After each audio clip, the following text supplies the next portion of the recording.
Me disseram que o objetivo da vida é ficar rico. E a mentira constitui patrimônio. Ganhar dinheiro sempre me pareceu pouco. São paliativos para a angústia. Uma angústia que não passa quando a vida é vazia. E uma vida atrás de benefícios materiais é uma vida vazia. E para mim isso se comprova porque você morre. Você morre e todo o patrimônio fica. Você não leva. O que você leva? Se você nasceu, você vai morrer. O sentido da vida é a morte. Qual é o proveito que você vai dar a essa viagem? Aí isso é outra coisa. Se você quer um sentido além do sentido natural, que é a morte, vai depender da sua postura interna, das suas escolhas, da sua visão de mundo, dos seus sentimentos, dos seus desejos, dos seus objetivos de vida, dos seus valores. Aí cabe você questionar quais valores são os meus e quais foram implantados pelas induções sociais. Na última conversa que eu tive com meu pai foi exatamente essa pergunta: o que você quer da vida? Eu respondi: tudo que eu puder levar, porque dinheiro, conforto, consideração social, privilégio, para mim é pouco. Eu queria mais do que isso. O que era que eu queria eu não sabia bem, mas eu queria ter satisfação em estar vivo. E eu não tinha. Eu não sei o que eu quero da vida, mas eu estou aprendendo o que eu não quero. Eu não vou ver o mundo justo, mas eu trabalho por um mundo justo. Porque se eu não trabalhar por um mundo justo, minha vida não tem sentido. Se eu tenho uma existência que beneficia o meu entorno, que eu vejo que as pessoas dão proveito, que é bom para outras pessoas, isso me realiza. Eu não consigo pensar só em mim. Eu não consigo usufruir de privilégios diante da miséria. Eu acho constrangedor, eu acho vergonhoso. A programação é que você seja um competidor implacável. E isso não só o modelo de ensino, mas sobretudo a mídia comercial, que se infiltra em cada casa, usando psicologia do inconsciente para criar valores falsos, materiais, superficiais, para criar desejos de consumo compulsivos. E as pessoas, atrás dessas necessidades artificiais e materiais, esquecem de satisfazer suas necessidades internas e imateriais. Não é à toa que se toma tonelada de antidepressivo todo dia, porque as vidas são deprimentes quando são focadas só no material. Se cada um tomar do mundo para si aquilo que sente que é realmente necessário para a sua existência, para o seu exercício de humanidade, o mundo muda, velho. Não haveria fome, não haveria abandono. As pessoas perceberiam que é vantagem para todo mundo ter uma sociedade instruída, que é preciso haver um investimento maciço em educação, em preparar as crianças. Essa multidão de crianças que nascem na miséria já tem um destino traçado, velho, de sofrimento, exploração, ignorância, inconsciência, porque o modelo social é criado para isso. Então, o dinheiro per se é malo? Não, o dinheiro não é mal nem bom. O dinheiro é um valor de troca. O problema não é o dinheiro, o problema não é a matéria, o problema é a ambição. O problema é o egoísmo, o problema é a ânsia, o problema é a necessidade de ser melhor do que os outros, uma necessidade implantada, artificial. Se você se contentar em usar só o que você precisa, você está tendo um comportamento evolutivo. O problema é quando você começa a achar que precisa mais do que você realmente precisa. Se o sentimento estivesse no primeiro plano, a sociedade seria outra. O que eu fiz foi priorizar o que eu sinto. É como se eu dissesse para minha razão: desce daí que você não é capaz de comandar. Quem vai comandar é o sentimento. Você vai ser assessora do sentimento para resolver como colocar em prática o que o sentimento resolver. A partir desse momento, a minha vida mudou, velho. A vida ganhou sentido, ganhou gosto, ganhou sabor, ganhou cores.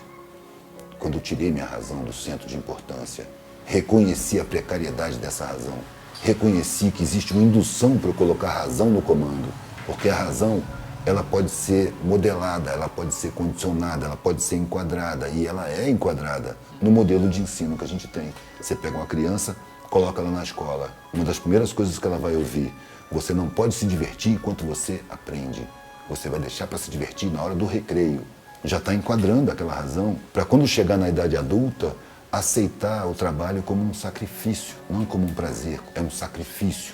E você vai aceitar deixar para viver nas horas vagas. Aí você vê as pessoas loucas por uma sexta-feira, em depressão na segunda-feira, porque aceitam o trabalho como sacrifício. Foi essa aceitação que eu eliminei. Eu vou trabalhar no que eu adorar. Eu só vou fazer o que eu gosto para viver. Sem necessidade de ganhar muito, velho. Eu posso não ganhar nada. Se eu tivesse que apontar o maior problema do mundo, eu diria que é a falta de consciência. Consciência com relação à realidade.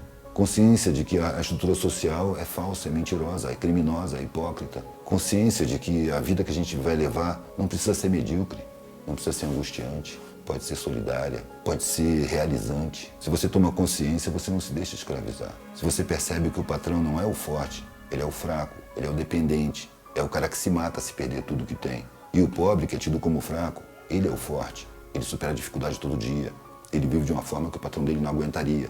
Tomar consciência é isso, velho. É perceber como as coisas são invertidas na apresentação pra gente. E parar de se deixar enganar. Porque esses que comandam são muito poucos. Eles precisam dos empregados para fazer tudo. E os empregados fazem porque não têm consciência. É sempre assim. Um exemplo, uma pessoa tem um restaurante, emprega a 10 garçons. Explora 10 garçons. É inevitável. É da estrutura social. Eu não trabalho com conceito de culpa, velho. Eu não olho pro dono do restaurante como se ele fosse um perverso, culpado. Não, ele está exercendo a perversidade social. É natural que ele faça isso. Ele acredita que isso não é perversidade.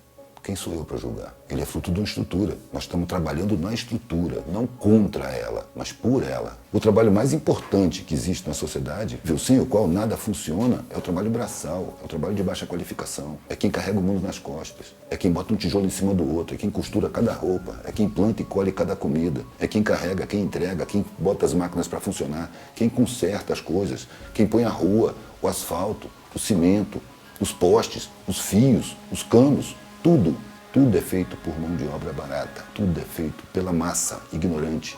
Então o ensino público não tem intenção de instruir o povo, que um povo instruído não se deixa dominar. É preciso criar ignorância, e a função do sistema público de ensino é criar ignorância, enquanto que a educação particular é feita para criar aqueles que vão administrar os ignorantes, aqueles que vão fazer a crueldade de se aproveitar da baixa qualificação, da sabotagem institucional do povo. Então o cara vai ser gerente, ele vai ter que cobrar, ele vai ter que pressionar, ele vai ter que pagar baixo salário, ele vai ter que conniver com a crueldade da sociedade, ele vai ter que ser cúmplice da perversidade social.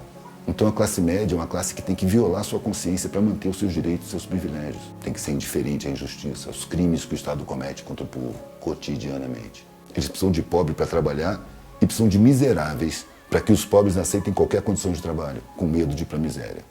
Então a miséria é um elemento estratégico, não é uma casualidade, não é uma infelicidade, não é uma fatalidade. É uma criação social. A estrutura social foi montada por pouca gente que tinha consciência de que é uma estrutura filha da puta. O que se pode fazer para cambiar isto? Enxergar.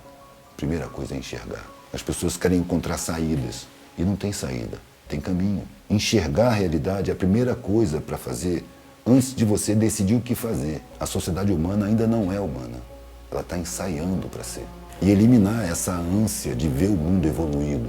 A gente não vai ver o mundo evoluído, a gente vai ver o mundo evoluindo. Se você sonhar com o mundo perfeito, você vai morrer desiludido. Se você se contentar em trabalhar no aperfeiçoamento do mundo, você vai cumprir sua vida com satisfação. E vai saber que você não vai colher esses frutos. Você vai estar plantando. E só isso vai satisfazer a sua vida.